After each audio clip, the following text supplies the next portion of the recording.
Yo, it's your boy the Android Doctor back again with another quick video. So here's another useful tip.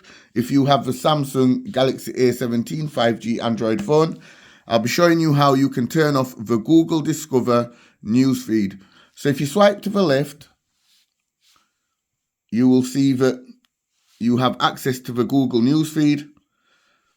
However, I don't like it, and if you like me and you don't like it, this is the video for you to turn it off.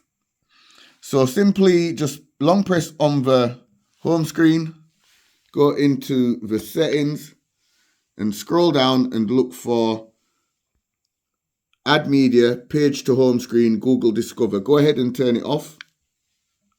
And now when you go back to the home screen and swipe left, nothing happens. It's totally been disabled. So yeah, that was just my quick video showing you how to turn off the Google Discover newsfeed. I'm out. Remember to like and share the video.